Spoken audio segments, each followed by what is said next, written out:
SER Podcast.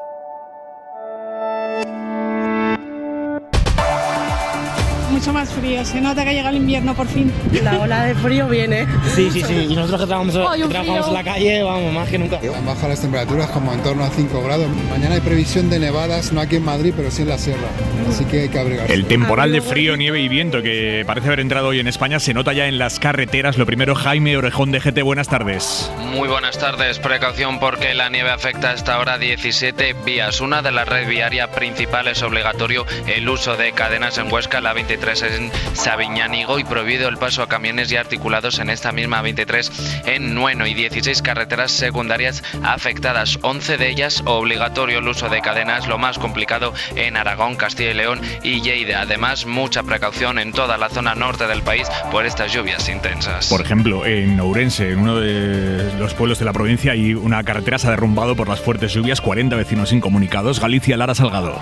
Concretamente en Vilamartín de Valdeorras, un pueblo de menos de 2.500 habitantes que esta tarde veía cómo se derrumbaba una de las carreteras, dejando incomunicados a 40 vecinos de las parroquias de San Vicente de Leira y Orrobledo. Y es que Gerard no solo ha dejado rachas de viento de más de 120 kilómetros por hora aquí, en Galicia, sino también fuertes lluvias que han provocado la subida del caudal del río y el derrumbe de esa carretera que se usa como vía alternativa a la principal, que depende de la Diputación y también está inoperativa. Enrique Álvarez es el alcalde de Vilamartín. Es imposible pasar ahora mismo con un vehículo, y aunque provoca que queden en este momento sobre 40 personas que están aisladas en el pueblo de San Vicente. Es lo último y también lo más llamativo de una jornada de viento y de intensa lluvia que nos deja en Galicia más de 200 incidencias. Jordi Carbó, ¿qué nos espera en los próximos días? Buenas tardes. Buenas tardes. Las próximas 24 horas posiblemente serán las más complicadas por fenómenos derivados de esta meteorología adversa. Lo más destacable, porque es lo que más vamos a notar en el conjunto del país, el viento, exceptuando Extremadura, Canarias y gran parte de Andalucía, sobre todo la parte más atlántica.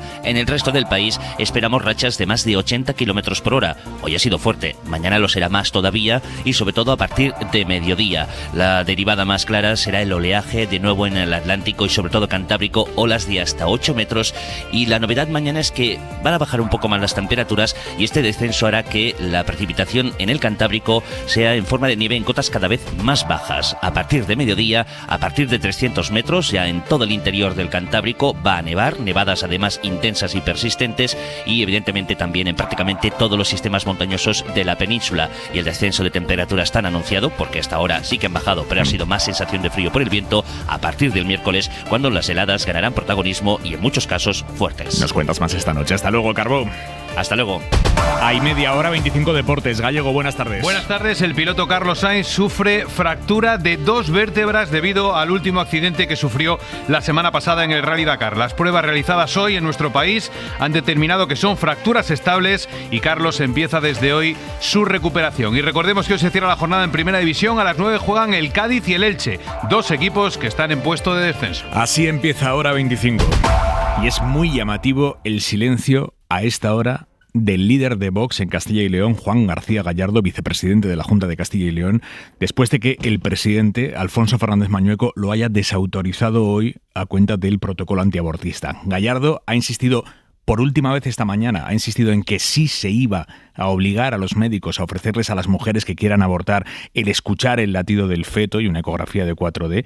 Y Mañueco ha salido a primera hora de la tarde a decir en una comparecencia sin preguntas que no habrá nada de eso, que no se obligará a los médicos a nada.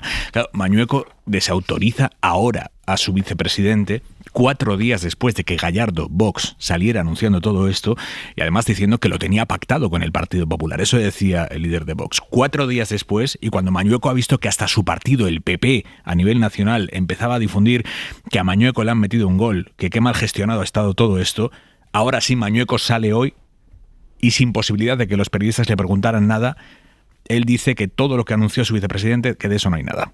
Eso sí, ni lo destituye, ni lo reprueba en público, ni nada parecido. Y del famoso protocolo que se iba a aprobar, de momento ni rastro, ni se ha publicado en el boletín oficial, ni les ha llegado a los médicos a lo largo de este lunes. Radio Valladolid, Beatriz Holandía. Los profesionales no han recibido ninguna indicación por escrito a la que atenerse y, según nos han manifestado algunos de ellos, se sienten utilizados para un fin que nada tiene que ver con su trabajo. Como el resto, están asistiendo a un juego dialéctico que, lejos de clarificar las cosas, contribuye, varios días después de que se iniciara esta polémica, a una confusión generalizada que aún no sabemos cómo va a terminar. A esta hora, el pulso entre Mañueco y Gallardo sigue sin resolverse, al menos de manera documentada. Mañueco dice que no se obligará a nadie a nada. No se obligará a los médicos a nada, no se obligará a las mujeres embarazadas a nada. Serán ellas, como hasta ahora, las que libremente podrán solicitar los recursos que tienen a su disposición. Mientras, su vicepresidente dice otra cosa muy distinta. La obligatoriedad no es porque lo diga yo, es que todos los protocolos son de obligado cumplimiento, es que para eso están. El sanitario le va a decir que tiene la posibilidad de escuchar el latido fetal de su feto antes de tomar la decisión de interrumpir voluntariamente el embarazo. Sí. Es precisamente en la obligación de la que habla Gallardo donde está el desencuentro y la posible reacción legal a la que ha aludido esta mañana en la SER la ministra de Sanidad. Pues esta es la situación ahora mismo. Mañueco, después de 4 días, ha desautorizado esta tarde, a primera hora de esta tarde, justo antes de comer, al vicepresidente de su gobierno, al líder de Vox en esa comunidad, y a esta hora el líder de Vox en esa comunidad sigue sin decir nada después de que su jefe la haya desautorizado de una manera tan clara. Hoy hemos visto a las claras cómo la Dirección Nacional del PP se desmarcaba de cómo ha gestionado todo esto su hombre en Castilla y León, que es Mañueco. Borja Semper. Los gobiernos tienen que impulsar la acción legislativa, tienen que dar respuestas a los problemas de los ciudadanos, tienen que intentar serenar la política del país y tienen que ser, entre otras cosas, responsables y sensatos. Responsables y sensatos. Y lo que hemos tenido oportunidad de ver a cuenta de lo sucedido en Castilla y León, pues no es eso. Por lo tanto, nuestra valoración no puede ser positiva. Es muy explícita la Dirección Nacional del PP desmarcándose de Mañueco. Génova no quiere que todo esto le ensucie. Empiezan a difundir mensajes como a Mañueco le han colado un gol. Mariela Rubio, buenas tardes. Buenas tardes. Sí, existe un profundo malestar en la Dirección Nacional. En privado, destacados dirigentes del partido expresan abiertamente su sorpresa y decepción por cómo ha gestionado este asunto Fernández Mañueco. Lo hacen con frases como estas: se ha dejado colar un gol o ha tardado en reaccionar salpicando a la dirección en el peor asunto posible. También ha habido quien ha recordado hoy que Mañueco ya generó malestar en Génova con su manera de negociar el gobierno de coalición con Vox. La polémica, reconocen muchos, en Génova 13 ha supuesto una bomba en la línea de flotación del giro al centro que Feijóo quiso escenificar la pasada semana precisamente con el fichaje de Borja Semper, que hoy hablaba de Vox como del mayor aliado de Pedro Sánchez. Una guerra interesada que se retroalimenta y que en este caso concreto usa a las mujeres en una guerra de bandos. Vox acude al rescate mediático de Sánchez. Vox es un chollo para el gobierno de Sánchez y Podemos. Sobre el silencio de Feijóo sobre este asunto, Semper ha dicho que el líder del PP no puede actuar de comentarista de los vicepresidentes autonómicos. En este contexto, Génova ha anunciado que Feijóo no estará en la manifestación contra Sánchez que este fin de semana han convocado varias asociaciones y donde sí estará Santiago Abascal. El gobierno central sigue a la espera de que la Junta de Castilla y León le conteste al requerimiento formal que ha enviado el Ministerio de Sanidad allí a Castilla y León. Esta mañana la ministra Carolina Darias ha confirmado en Hoy por Hoy que el gobierno se plantea usar todos los mecanismos que tiene en su mano para detener cualquier plan antiabortista que pueda impulsar Vox. David Junquera, buenas tardes. Dice Moncloa que solo hay 2 opciones para Mañueco: la pastilla de la ley o la pastilla verde de Vox. Y ya le digo, señor Mañueco, o se está en el cumplimiento de la ley o se cumple con Vox. Y yo le recuerdo que usted tiene la obligación de cumplir con la ley. En el Ejecutivo cogen con pinzas las declaraciones del presidente de la Junta de Castilla y León. Ha llamado al señor Gallardo, ya. Lo digo porque a ver si dentro de 5 minutos va a salir de nuevo su vicepresidente a enmendarle la plana. El gobierno tira de pólvora argumental y de momento aparca la idea de la munición pesada, del 155. El gobierno no está ahí. Lo que estamos es, trasladamos ayer un requerimiento a la Junta de Castilla y León y esperemos respuesta inmediata. Lo dice la ministra Alegría, es la primera pantalla. Si no hay respuesta o esta no es satisfactoria, Moncloa seguiría el mismo itinerario que con el PIN parental de Murcia. Crearía una comisión para negociar con la Junta y si no hay acuerdo se vería las caras en los juzgados. En el caso murciano, al final el Ejecutivo de Miras retiró su medida. Esta nueva polémica PP-Vox le sirve a los de Sánchez para zancadillear a Feijóo. Yo aquí le interpelo al señor Feijóo a que ponga fin a esta tropelía, que lo que hace es insistir en la culpabilización de la mujer a la hora de decidir libremente su paternidad. Sanidad sigue la polémica con preocupación porque teme nuevas medidas antiaborto que todavía no se hayan desvelado y recuerda que todas estas prestaciones anunciadas por la Junta están al margen de la ley. Por mucho que el PP nacional esté diciendo lo mal que le parece lo que ha hecho Vox en Castilla y León, incluso aunque se estén desmarcando de la gestión que ha hecho de todo esto el presidente autonómico Mañueco, que es del PP, aquí hay una cosa y es de fondo, y es que Vox está encantado con todo esto. Y dicen, esto es lo que vamos a hacer allá donde gobernemos con el PP después de las próximas elecciones. Ignacio Garriga es el secretario general de Vox. Juan García Gallardo ha hecho lo que hará cualquier líder, cualquier representante de Vox en cualquier institución que tengamos capacidad de influir en el gobierno y de tomar decisiones, que es, en primer lugar, cumplir su palabra y, en segundo lugar, luchar contra esa cultura de la muerte que está promoviendo la izquierda y ante el que, sorprendentemente, algunos callan, asienten o se ponen de perfil. A esto es a lo que se va a enfrentar Feijóo, allá donde tenga que pactar con Vox después de las próximas elecciones. Y sobre las maniobras de la derecha, ojo a lo que está a punto de perpetrarse en Navarra. ¿Saben cómo dos diputados de Unión del Pueblo Navarro, Sergio Sayas y Carlos García Danero, se prestaron para sumar sus votos a los del PP e intentar tumbar la reforma laboral, incluso en contra de las órdenes de su partido? Al final no valió para nada, porque Alberto Casero, héroe obrero, terminó tumbando esa maniobra con su dedo, su voto confundido. Bueno, en su momento, aquel día, aquella noche, cuando Sayas y García Danero intentaron tumbar la reforma laboral, ya les preguntamos aquí en Hora 25 hasta qué punto eso estaba pactado con el Partido Popular o incluso si se iban a pasar ellos al PP. Ellos lo negaron muy muy fuerte. ¿El PP sabía que ustedes iban a votar en contra? No, por lo menos por mi parte no. ¿Les han ofrecido algo a cambio de votar en contra? Absolutamente nada. ¿Usted no va a pasarse al PP? No. No, decía. Bueno, mañana Sergio Sayas y Carlos García Danero se reúnen con el PP para incorporarse a sus listas. Todavía falta por concretar cómo, pero se van a incorporar a sus listas. Y la primera ministra italiana Giorgia Meloni dice que el de hoy es un día histórico para su país porque se ha detenido al capo de la mafia más buscado de Italia, Matteo Messina. È un giorno di festa per noi che possiamo dire ai nostri figli che la mafia si può Dice Meloni que es un día para celebrar, que les van a decir a sus hijos que la mafia se puede vencer y de hecho propone declarar el día de hoy fiesta nacional. 30 años llevaba Messina fugado de las autoridades que le perseguían por ser el autor de los crímenes más sanguinarios de la mafia italiana. Lo han detenido allí en Italia, no había salido del país. Lo han detenido en la clínica en la que se trataba su cáncer. Informa para la SER desde Roma, Marina García. Buenas tardes. Sí, en la clínica Maddalena de Palermo, una de las más conocidas en Italia. Allí recibía curas médicas desde hace un año con el nombre falso de Andrea Bonafede. Los palermitanos emocionados aplaudían a los carabinieri y les agradecían su trabajo, que es ya el final de una era. Bravissimi, bravi. El equipo antimafia encargado de la investigación ha respondido además esta tarde a los innumerables interrogantes surgidos tras la detención. Ha sido fundamental tirar del hilo de la enfermedad, conociendo qué padecían, analizado cuántas personas recibían cura de esa dolencia y poco a poco, en las últimas semanas, se avanzaba siempre hasta tener la certeza de que era él. Así, en el momento de la detención, ya dentro del hospital, ha sido interceptado. Se le ha preguntado su nombre. El prófugo ha respondido Matteo Messina Denaro. Llevaba un reloj de 35.000 euros y pocas horas después ha sido trasladado para ingresar próximamente en una prisión de alta seguridad. Hoy Italia cierra un capítulo, pero el fiscal advierte: ahora la investigación no cesa, se centrará en entender quién ayudó durante 30 años a Messina Denaro a ser un prófugo.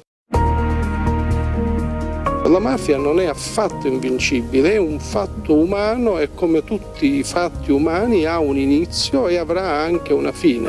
Han tenido que pasar algo más de 30 años para que esta profecía del célebre juez Giovanni Falcone se haga realidad o al menos esté más cerca con la detención de uno de sus verdugos, Matteo Messina Denaro, considerado el último capo de la mafia siciliana que continuaba prófugo. Siamo in grado di darvi le prime immagini dello spaventoso attentato nel quale ha perso la vita il giudice Giovanni Falcone. Por su acción de mayor alcance, a Messina Denaro se le considera autor intelectual del asesinato en el 92 de Falcone, azote de la mafia por entonces y uno de los hombres más protegidos de Italia. Collegamento subito con Palermo per vedere, ecco, c'è Aquella muerte en un espectacular atentado con una bomba de 1.000 kilos fue un golpe de efecto para la mafia y un hito en la sangrienta década de los 90 en Italia en la que participó activamente Messina Denaro. Solo a él se le atribuye una 50 de asesinatos, incluido el hijo de un mafioso de solo 13 años al que disolvió en ácido como castigo por la colaboración de su padre con la justicia. No sé si entendiste que en el operativo de ayer de los Carabinieri también había una orden de captura en mi contra. No pienses más en mí, no vale la pena. Con el corazón roto, un abrazo, Mateo. Esta es la carta de despedida que le escribió a una novia suya en el 93, cuando la policía le puso en busca y captura. Desde entonces se convirtió en un fantasma, capaz de zafarse de las autoridades italianas que trataban de darle caza mientras dirigía la mafia siciliana tras la detención en el 93 de Salvatore Riina, el último jefe del clan de los Corleone.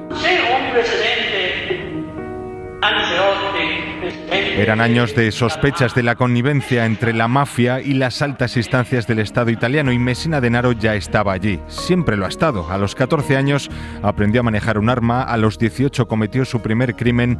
Natural de Castelvetrano, en la región siciliana de Trapani, es amante de la literatura clásica, los videojuegos y los grandes lujos. A él se le atribuye esta frase: con mis víctimas podría llenar un cementerio entero. Información de Pablo Morán. Hora 25. Aimar Bretos. Y sobre detenciones, vámonos a Reino Unido con el problema enorme de credibilidad que afronta Scotland Yard, la Policía Metropolitana de Londres, porque la justicia ha condenado a uno de sus agentes por hasta 48 violaciones a mujeres, hasta 48 violaciones de mujeres. La propia policía le había abierto todo tipo de expedientes, investigaciones internas por violación, por violencia de género, por acoso, pero el cuerpo permitió que siguiera en activo. Londres, Begoña Arce. Uno de los peores violadores en serie de la historia británica es un policía, un miembro del grupo de élite de Scotland Yard de 48 años que ha podido cometer sus delitos mientras los jefes miraban para otro lado. David Carrick ha sido declarado culpable de haber violado a una docena de mujeres en al menos 48 ocasiones diferentes entre el 2003 y el 2020. Miembro del equipo de protección de ministros y otros políticos, Carrick forzaba a las víctimas a cometer actos sexuales contra su voluntad, las humillaba, las agredía física y emocionalmente. Hubo 9 oportunidades perdidas de detener sus fechorías cuando fue acusado de violencia doméstica y agresiones, pero sus superiores no investigaron, lo mantuvieron en el puesto, incluso fue promocionado. Cuando finalmente una mujer le acusó de violación en julio del 2021, fue apartado del servicio, pero ni siquiera fue suspendido.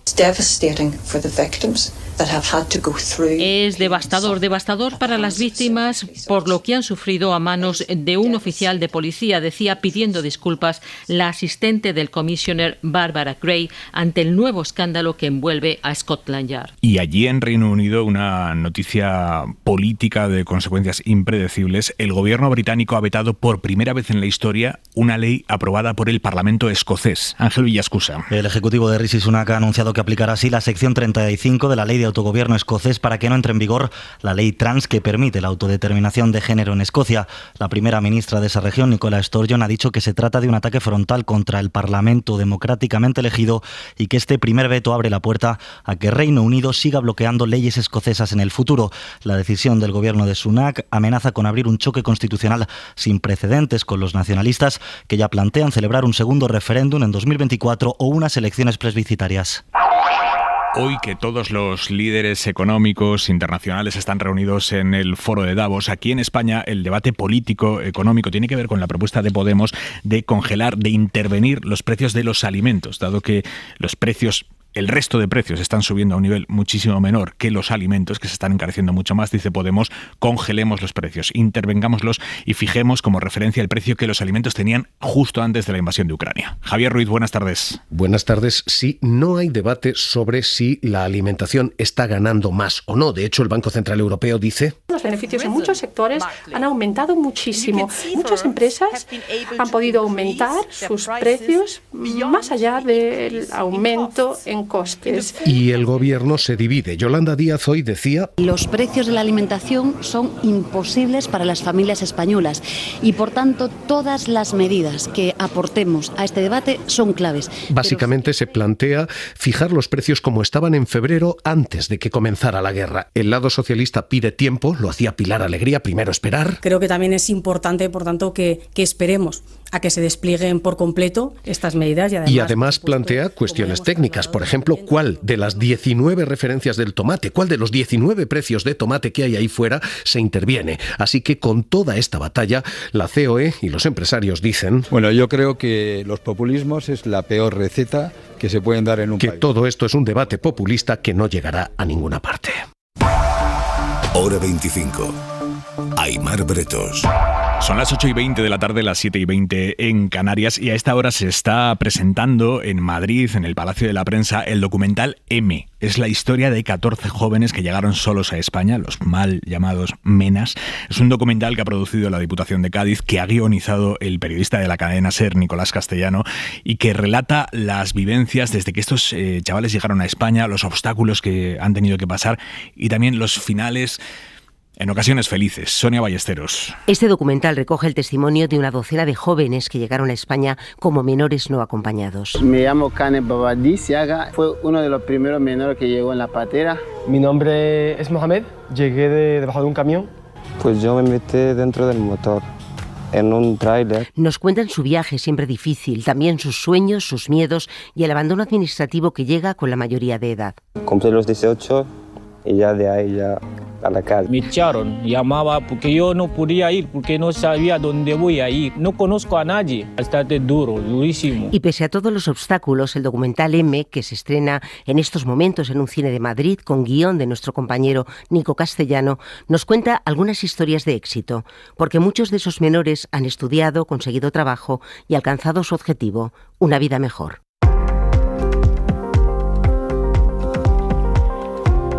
Y ojo a esta noticia, la justicia madrileña ha confirmado la suspensión de empleo de un policía nacional que compaginaba su trabajo como poli con el de actor porno amateur. Él dice que nunca cobró por ello, que lo hacía por afición, que nunca se identificó como policía al ejercer su otro trabajo, pero la justicia entiende que esa actividad contribuye al desprestigio de la policía y al deterioro de la seriedad que requiere el puesto como agente, y lo suspende en medio año. Radio Madrid, Alfonso Ojea. El Tribunal Superior de Justicia ratifica esa sanción de 6 meses de suspensión de empleo y sueldo por una falta muy grave, por haber desarrollado una segunda ocupación, una segunda actividad para la que no había pedido permiso. Le hubiera dado igual porque nunca jamás la Dirección General de la Policía le hubiera concedido esa autorización. No se puede ser actor porno y además agente de policía. Ser macho ibérico en producciones porno no encaja en un trabajo como el de agente de la autoridad. Pero es que además esas películas son públicas, están subidas a la red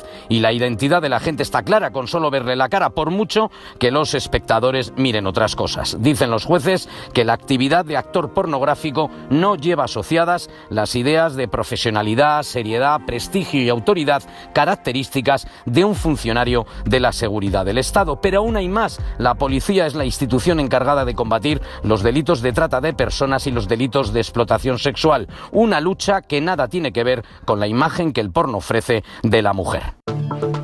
La mirada de Xavi Vidal Folk.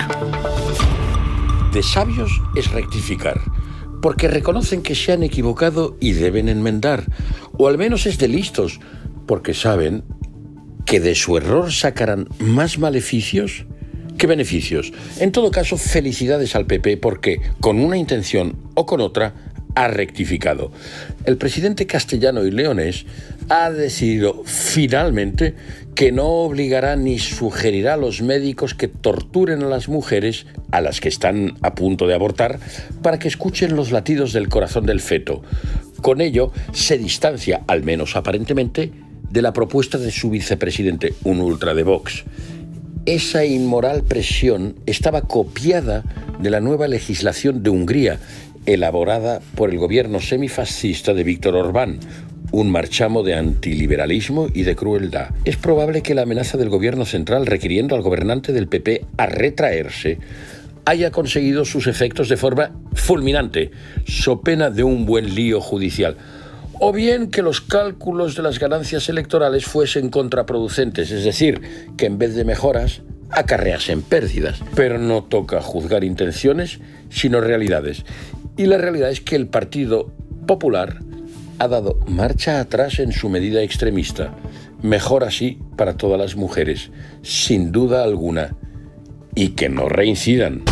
Suscríbete a Hora 25. Todos los episodios y contenidos adicionales en la app de Cadena SER y en nuestros canales de Apple Podcast, Spotify, iVoox, Google Podcast y YouTube. Escúchanos en directo en la SER de lunes a viernes a las 8 de la tarde.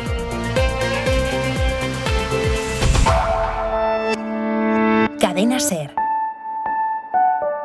La radio.